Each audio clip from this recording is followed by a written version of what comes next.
Magandang umaga, Batangas. Narito na po ang magiging lagay ng ating panahon ngayong araw ng Miyerkules, September 6, 2023. Narito na po ang huli nating update para sa Bagyong Ineng na lumabas na po ng Philippine Area of Responsibility kaninang alas 4 ng madaling araw.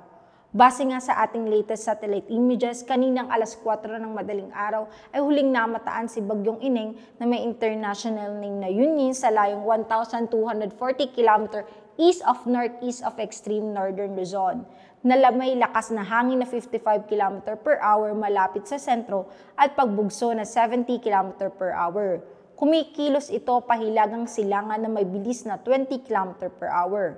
Sa ngayon po ay wala na po tayong minomonitor na bagyo o low pressure area sa loob ng Philippine Area of Responsibility. Kaya asahan po natin at least 2 days o sa matapos ang linggong ito ay wala na po tayong bagyong papasok sa loob ng Philippine Area of Responsibility. Samantala, umiiral pa rin ang southwest monsoon o hanging habagat na humina sapagkat wala nang nagpapalakas na bagyo dito. Kaya asahan na lang natin yung mga kalat-kalat at mahihinang pag-ulan sa bandang kanluran ng Luzon.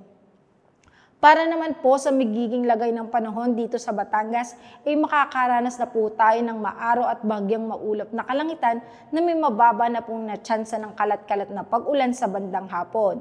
Sa hilagang parte ng Batangas ay may 70% tsansa ng pag-ulan. Sa silangang parte ay may 18% tsansa ng pag-ulan, samantalang sa kanlurang parte ng Batangas ay may 25% tsansa ng pag-ulan at sa timog bahagi ay may 23% tsansa ng pag-ulan.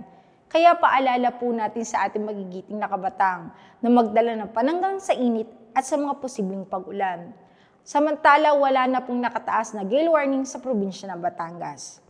Ang magiging agwat ng temperatura ngayong araw ng Miyerkules ay nasa pagitan ng 24 to 31 degrees Celsius. Sa haring araw ay sumikat kaninang 5:44 ng umaga at lulubog mamaya 6:04 ng hapon. Lagi po nating tatandaan, ligtas ang may alam. At tulad ng laging paalala sa atin ni Governor Mandanas, laging maging handa, ingat at magiting.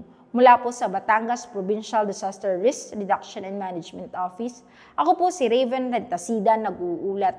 Magandang umaga po.